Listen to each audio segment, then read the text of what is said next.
Alright, well, so Instagram is dead today. That's a thing that happened. So you won't see this video there, at least not today. But anyway, so what I want to talk about today is anti-reflective coatings. This one here, as you guys know, is a little bit different. It's designed to attenuate blue light.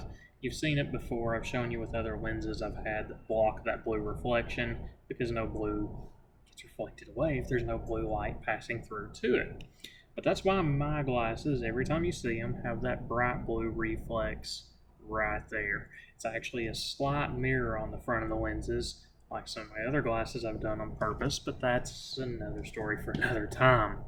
So what we've got is anti-reflective coatings or layers built up on the front and the back side of the lenses, various stacks to achieve various tasks. The reason I want to jump into anti-reflective coatings today, actually saw a pair out a couple of days ago. Really bothered me a little bit. So this guy had super nice frames. Moto, good independent brand, super nice quality. Overall, one of the better brands I've come across. Not one of the most expensive, but definitely up there. So this guy spends a nice chunk of change on a good quality frame. Wearing a line bifocal, that's no big deal. We all have our preferences there as far as bifocal versus progressive versus digital bifocal and all sorts of other things. What got me though, whoever did this pair of glasses for him, already knowing he's spending a nice chunk on the frame, they used a lower quality AR coating.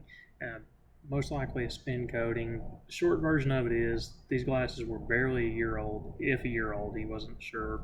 Might have been closer to 2 years. I don't know. I didn't make them. Point being, it shouldn't be something that's got a failing AR coating on a pair of glasses that's nice at that point. So just be sure of what you're getting. There's all different kinds of anti-reflective coatings. The more inexpensive ones most likely are going to be spin coatings, very cheap, flake off, usually around the year mark, which is, kind of what this pair looked like. So it's something to be aware of when you're getting budget glasses, or even in this case, a nice pair of glasses just skimped somewhere that really shouldn't have been. I do see that on occasion with line bifocals. People will opt for spin coatings over dip coatings, or their opticians will, and they won't tell you. The reason for that, you get a little less buildup on that flat top lined edge. So there's something to be said there, but the lifespan of the glasses is significantly shortened at that point. A flaked off AR coating on one side is going to be way worse than having no anti-reflective coating at all. So if you're concerned about the thickness of the bifocal segment, it's better just to skip the anti-reflective coating altogether on that case. The more important option, go with a good quality AR coating, something applied in a vacuum chamber, preferably with an ion beam assisted process where the particles are blasted and compacted onto that coating. There's only a few manufacturers out there that do this, Zeiss being one of them. A lot of the independents have access to these type of coatings as well, so I've got a couple I use that do that. But the big thing there, the AR coating, if you're going to get one, is not a place to cut out on the budget. Otherwise, you're going to have a pair of glasses that's useless within a couple of years. You're going to need lenses for them again in a very short order. This guy said that coating had actually started to look like that a couple months out. So that's something that should have been covered under warranty, but really shouldn't have happened in the first place. So just be careful of what you're getting. The better anti-reflective coatings, aside from lasting longer and being applied in a different process, more often than not, they're going to be more scratch resistant because they have a double hard coat layer as well.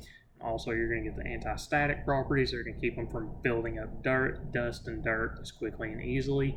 Usually they'll have what's called a super oleophobic coating in there as well, which keeps from building up smudges and oil. I say that kind of with a catch to it, because typically that coating will wear off within the first few months just for normal cleaning cycles. So you'll be left with a regular oleophobic layer rather than the super oleophobic layer. Still not a bad thing, but that nice new super slick, no oil and smudginess, that does wear away over time. The other portions of that coating stack are there for the long haul. They're actually bonded at a molecular level to the surface of the lens, and you'll see, you can't just look and tell where the lenses start, where the AR coating is, anything like that. But that's just a brief little insight to the AR coatings. I could talk and bore your ears off all day long about the different content of each layer and how many nanometers they are, but I don't think any of you guys want to hear that. If you do, let me know. We can get into that. It's fun stuff. It's fun stuff for me.